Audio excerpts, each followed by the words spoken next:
This channel supports Extra Life in its efforts to raise money for the Children's Miracle Network. For more information about how to donate and join in their efforts, go to the link displayed here. Extra Life. Play games, heal kids.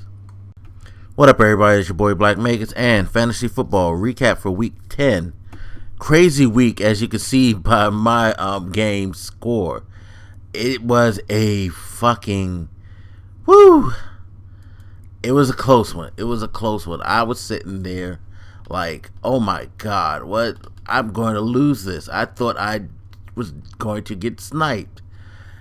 The thing is, and I'm going to show it on the screen too, you guys need to look at the damn points on the bench. This is the thing about fantasy football that can really be crazy.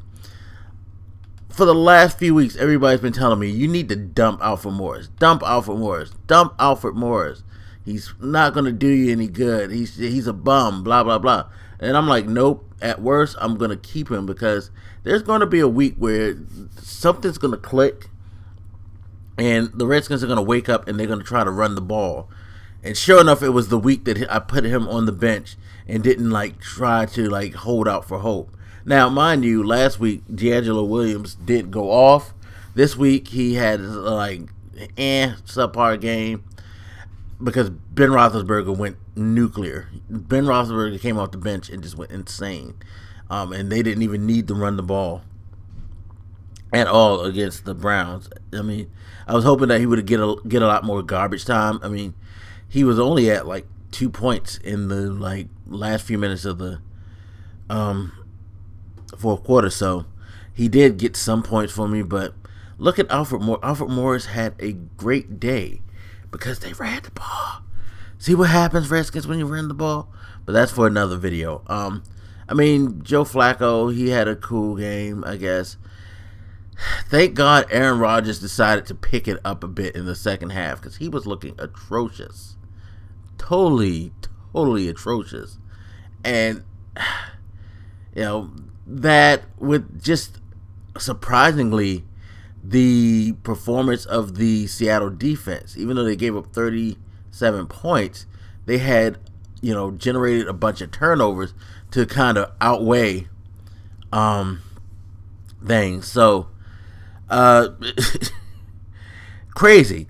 And I end up clipping my opponent by, what was it? 0.66 points. And if you look at his bench, he left some points on there that would have won the game for him. If he would have started Decker instead of Sanders, he would have been fine. He would have totally took that game running. But Sanders didn't do anything because Peyton Manning played like garbage. Poor Peyton Manning. This guy, it's the end, y'all. Injuries are starting to show up more. His performance is just sad to see him go. And Drew Brees, I expected, because I started Drew Brees on my other fantasy team, I expected him to lace the Redskins, and he put in pretty weak numbers. I almost lost too because Marcus Colston, because Drew Brees didn't do well.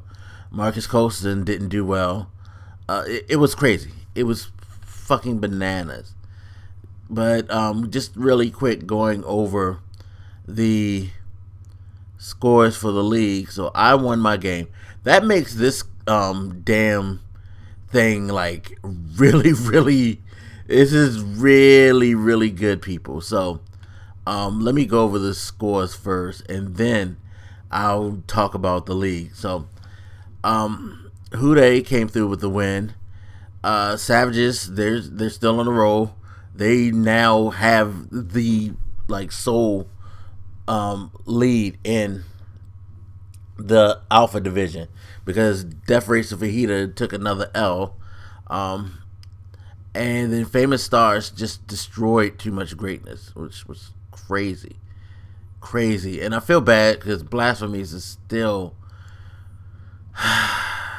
Blasphemies. I'm sorry, but Alpha division Savages is going strong. They've overtaken Death Race of Fajita. Death Race of Fajita is a game back now. That's going to make things interesting as we move on. let's see. In my division, the beta, I am now in second place. I am now in second place because that win pulled me ahead of everybody else who's 5-5. It's a bunch of 5-5 teams in our division, which it's going to be good. Famous Stars is still by far the class of that division, but I'm not worried about necessarily overtaking them. I'm just making sure that I get a good enough record to solidify a playoff spot. Then we'll worry about Famous Stars in the playoffs. You know what I mean? But it's going to be good. It's going to be a good run to the end of the season for the beta division. I think we pretty much got 1 and 2 locked up in the alpha. Everybody else would have to have like a big turn of luck. So pretty much all the action for the last playoff spots after you get rid of you take Death Race for the Heat of Savages and Famous Stars, who are locks for the playoffs at this point, unless something like just devastating happens to them and their whole rosters just completely go on IR for the whole year. They pretty much got it sewn.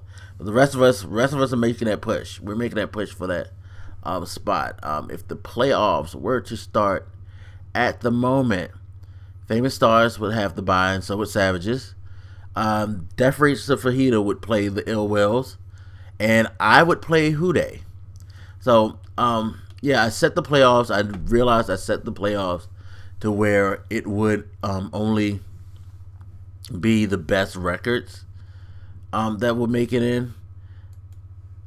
I wasn't sure if I did that, but I realized I did that because I've been in fantasy leagues where people have done like great in their division, and they'll be clipped because that person who's second in the other division, even though they got a losing record, they get the spot. So I was like, let's go by record overall. We'll play for division titles, but the playoffs, I want the best records to get in. So, I'm glad I remembered to do that when I started this league because I wasn't sure if I did. But anyway, as always, my phone is going off in the background and I can't get it. But as always, you guys hit me up. Let me know what you think, and I'll holler at you later. This your boy Black Megas, and I'm out, y'all. Deuces.